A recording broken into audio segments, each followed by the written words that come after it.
Now, on VAR, there was an admission by both. But what I'm going to do is read to you some quotes from Ian Maxwell, which basically says, look, we're never going to get VAR right. You just need to accept it. He says, decisions will be wrong. That's a given. We'll eradicate them as much as we possibly can. VAR has done that in a vast majority of cases. There are always going to be one or two that will fall foul of that because there's people involved. And in anything that involves a person in any walk of life, there will be decisions made that don't go the way we want them to go or are incorrect. That's just part of human nature.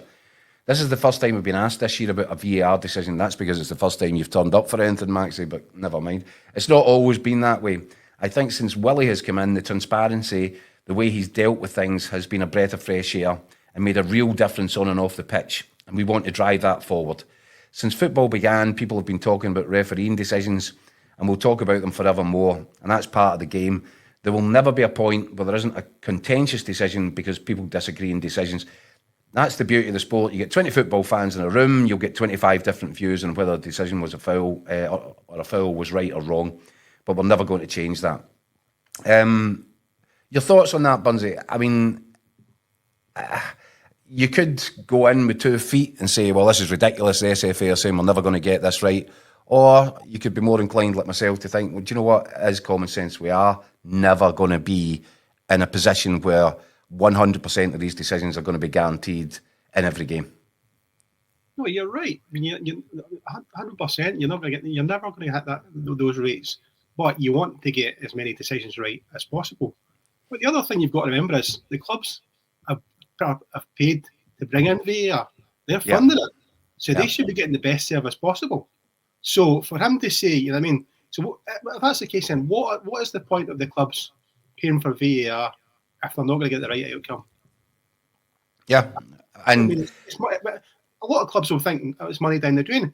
Okay, they might say, look, a lot of decisions will be right. The offsides, different things might be right, but if it comes to big ones like Sunday with the penalty decision, where it actually impacts whether you won a trophy or not. I mean, well, that's a huge decision. You know, I actually later this morning I was speaking to the both guys, and I said, you know, is it just because I think VAR has improved? I think the decision making has been better this season. I actually think that Willie Collins done a great job as head of referees. There has been greater transparency. There's been greater communication, and I think the decision making has improved as well. But is it just rotten luck that even though things across the board have been a great deal better, when was the one time that the whole thing was going to collapse on itself? It had to be in a cup final between Rangers and Celtic at Hampden when it's 3-3 in extra time. That's just your luck, isn't it?